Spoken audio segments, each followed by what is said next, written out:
Hi everyone, Miss Jodie here, and today we're going to talk glossary. We're going to discuss terms that are specific to grade 2 ballet because they're newly introduced to this level. So let's start with changement. Changement is a jump that changes feet, usually starting in 3rd or 5th position. You jump in the air, you change feet on the way down, landing in your crossed position. Then we have our chasse. Now the students will know this one because I have a little saying in class. Chasse, slide, glissade, glide. And chasse means exactly that, to slide. You slide your front or back foot forwards, sideways, backwards, and to an open position with a demi-plie. Chasse. Let's talk about croise. Pronounced croise, but spelled C-R-O-I-S-E. So it's a little bit confusing with the pronunciation, but it does mean crossed. And it's talking about which leg is crossed facing the audience.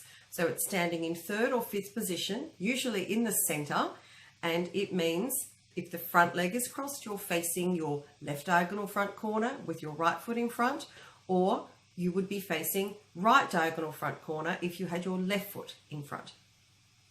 Let's talk about our glissade now, the glide part of our little rhyme. Glissade, glide, chasse, slide.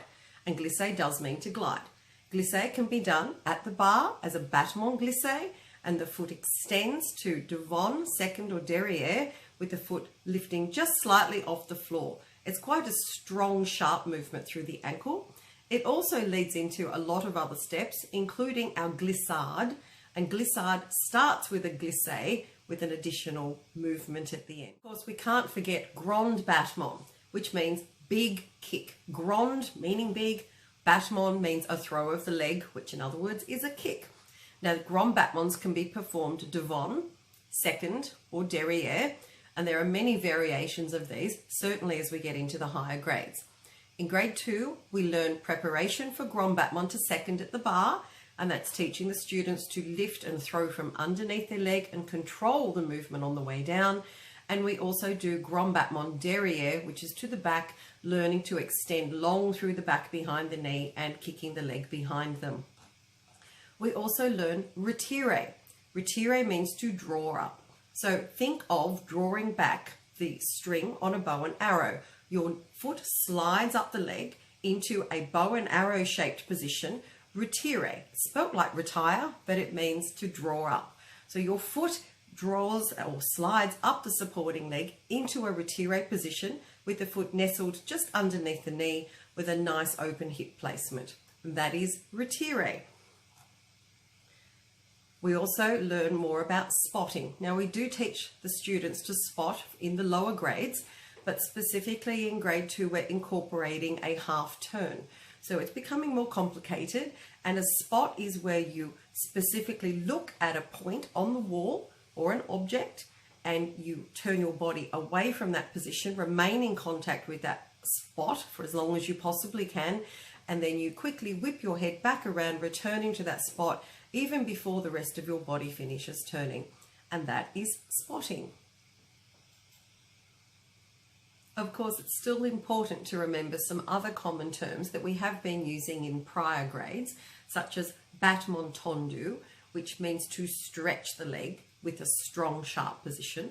Battements tendus is basically a point and a close. So it closes back to the position we came from, or sometimes might close. For instance, if you dégagé to second, it might close derrière if you started devant, or the reverse. But if you start with your foot at the back, it's going to go back. Or if you start with your foot at the front, it's going to go front.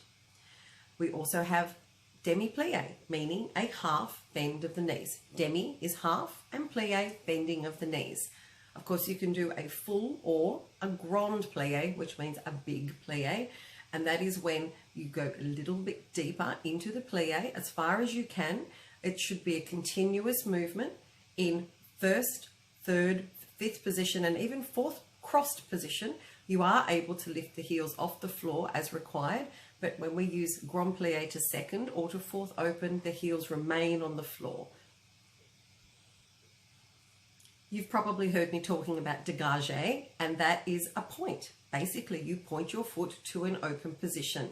It doesn't necessarily close again. It might move into another position, or it might transfer. but a dégagé is a stretch. And often the students will hear me telling them legs like a needle, meaning to point from the tip of your hip down to the point of your toe with ending in a sharp point, just like a needle. Demi Pointe is another useful one. That's when we stand on the balls of our feet. We will rise or relever, which is a snatch, up onto our demi points, spreading our toes comfortably, making sure the bottom of the toes are pressed into the floor, lifting our heels as high as we may, and ensuring that we're not sickling or pushing outwards into the ankle. We're trying to maintain a nice straight alignment all the way from the knee, down the shin bone, through the foot to that big toe knuckle in particular on demi pointe. We also start using directions in grade 2, such as en avant, meaning travelling forwards, en arrière, travelling backwards, or de côté, which is sideways. An easy way to remember these is en avant sounds very similar to devant. Devant means front, en avant means travelling forwards. En arrière means travelling backwards, sounds very similar to derrière, which means the back. Derrière, the back, en arrière, travelling backwards. De côté doesn't sound like anything, I'm sorry, but it does mean travelling sideways. I often think of it though, sideways, as in you put your arms in your coat and your arms go sideways. Of course, we can't forget about en face, and it is spelled E-N-F-A-S-E, and it means literally the face of the room or your performance area, which is the front. So en face, the face. And of course, en diagonal, that's actually quite self-explanatory. It does mean traveling on a diagonal line. That one's easy to figure out. We also discuss en dehors and en dedans. En dehors is when a leg is moving, an arm is moving, or a pirouette is moving in a circling direction, but you're not sure which way. En dehors, out the door. So it's an outwards movement. En dedans is an inwards movement. Same leg moving in the different direction. En dehors, out the door. En dedans must be the other one. We also have enchaînement, and that actually means the same as amalgamation, which we use in tap and jazz. But enchaînement and amalgamation mean linking 2 or more steps together. So in other words, a combo. Not as long as a dance, bit longer than an exercise, linking a variety of steps together, enchaînement. Then we move on to our jumps, such as jete. Jete means to throw and to spring from one foot to the other. So we have petit jetés, petit meaning small, and jetés a spring, so a small spring. You can do a grand jete en avant, and that is a big leap, pushing from one foot, traveling forwards to the other foot. You can do a grand jete en tournant, which means it's turning. Tournant means the step is turning. You can also do a jete devant or derrière, which are big leaps with the legs to the front or to the back. There's lots of different jetés we can learn. When we're talking about the arms, we talk about carriage of the arms, and we will have a specific exercise for that, which is our porte de bras, carriage of the arms. Think port as in a porter, someone that carries your bags at the hotel, and we are carrying our arms through space, and that is our porte de bras. One of my favourite ones when it's mispronounced is poser ton levé, often pronounced posse temps leves or pose de temps, but it is poser ton levé, despite its spelling. And it's a fancy way of saying a step and a hop. So the poser is the step portion and ton levé is the hop. And that can be performed in many different positions, sometimes with the leg devant in attitude, sometimes with the leg in retiré, devant or derrière, or sometimes with the leg extended derrière in an arabesque line. It's a very pretty step and we use it a lot in dance.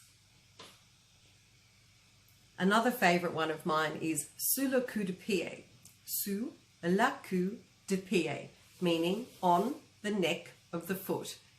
Sous the de pied, the ankle. I don't know why they call your ankle the neck of the foot, but they do. And that is sous le coup de pied. And a few quick ones to finish. We have changer, meaning to change. We have ouvert, meaning open. Very useful if you go shopping in France and you want to know if the shop's open. Of course, we have our fondu, which means to melt, literally like chocolate fondue, but it is talking about when you are bending on one leg and the other leg is extended into a different position, and that is a fondu.